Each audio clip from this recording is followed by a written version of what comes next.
আসসালামু আলাইকুম। স্বাগত জানাচ্ছি আজকের ভিডিওতে।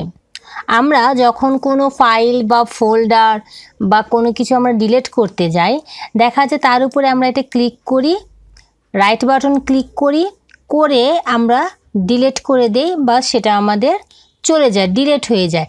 কিন্তু কিছু কিছু ফোল্ডার থাকে যেটা ডিলিট হয় না, অর্থাৎ আনডিলিট হয়ে থাকে। যেমন ধরুন এই ফোল্ডারটাকে আমি যদি ডিলিট করতে যাই, তো এর উপর আমি রাইট বাটন ক্লিক করি, ক্লিক করে দেখুন আমি যখন ডিলিটে ক্লিক করব, দেখুন কি লেখা ওঠে, could not find this item. আমার এখানে অসংখ্য এরকম ফোল্ডার আছে যেটা আমি ডিলিট করতে গিয়েও আমি এখানে ডিলিট করতে পারিনি। দেখুন এই মেসেজটা চলে আসে, এই ইন্টারফেসটা চলে আসে। এখানে আমি ট্রাই এগেইন দিলেও কিন্তু সেটা কিন্তু আমার ফোল্ডারটা কিন্তু ডিলিট হয় না। বন্ধুরা, আজকে আমি এটাই দেখাবো কিভাবে আপনার ফোল্ডার ডিলিট না হলে আপনি সেই ফোল্ডারগুলোকে আপনি কিভাবে ডিলিট করবেন। আশা করি ভিডিওটির সাথেই থাকবেন, স্কিপ করবেন না। আর যারা এখন পর্যন্ত আমার চ্যানেলটি সাবস্ক্রাইব করেনি, প্লিজ আমার চ্যানেলটি সাবস্ক্রাইব করবেন এবং পাশের বেল বাটন আইকনে অবশ্যই একটা ক্লিক করবেন। আর অবশ্যই আমার ভিডিওটি শেয়ার করে সবাইকে দেখার সুযোগ করে দিবেন।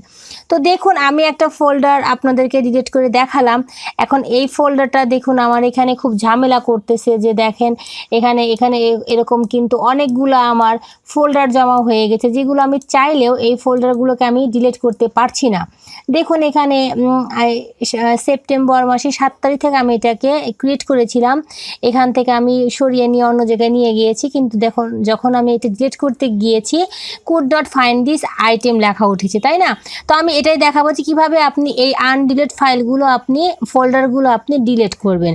তো স্বাভাবিক এই দেখুন এটা আমার আনডিলিটেড ফাইল, এটা আমি এখন ডিলিট করব। যেহেতু আমার নর্মালিভাবে ডিলিট হচ্ছে না, কাজে আমাকে তো অন্যভাবে এটাকে ডিলিট করতে হবে।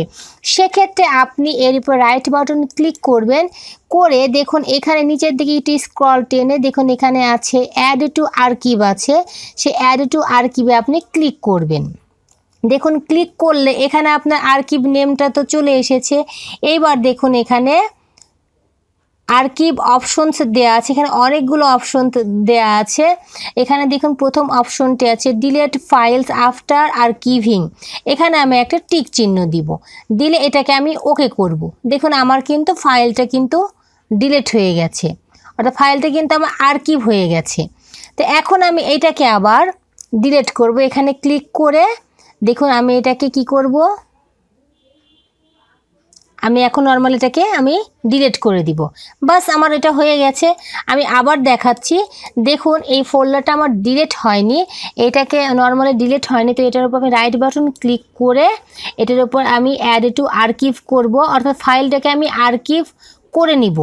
দেখুন এখানে মেরে ডট রার দেওয়া আছে। এরপর আমরা আর্কিভ অপশনস থেকে ডিলিট ফাইলস আফটার আর্কিভিং করে নিব, এখানে টিক চিহ্ন দিব, দিয়ে এটাকে আমরা ওকে করে দিলে ফাইল একটা কিন্তু এখানে আর্কিভ একটা ফাইল কিন্তু চলে এসেছে।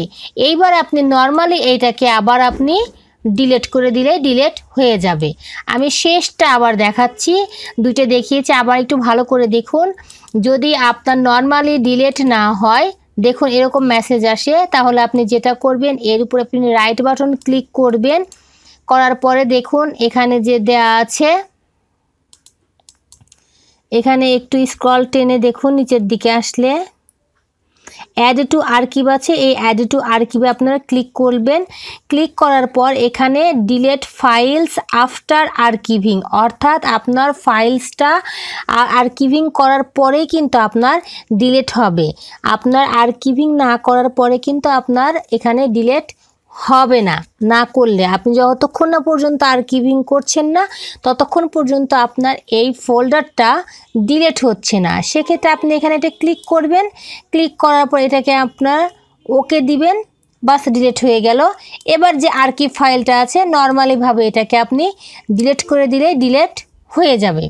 তো বন্ধুরা, এভাবেই আপনার যে ফাইলগুলো অর্থাৎ যে ফোল্ডারগুলো ডিলিট হয় নাই, সেই ফাইলগুলো আপনি এভাবেই খুব সহজেই ডিলিট করতে পারেন। বন্ধুরা, আশা করি ভিডিওটি ভালো লেগেছে। ভিডিও সংক্রান্ত যদি কোনো প্রশ্ন থেকে থাকে অবশ্যই ভিডিওর কমেন্ট বক্সে জানিয়ে দিন। আজ এ পর্যন্তই, আবার অন্য কোনো দিন যে কোনো ভিডিও নিয়ে আপনাদের সামনে হাজির হব। ততক্ষণ পর্যন্ত ভালো থাকুন, সুস্থ থাকুন, সুন্দর থাকুন। আল্লাহ হাফেজ।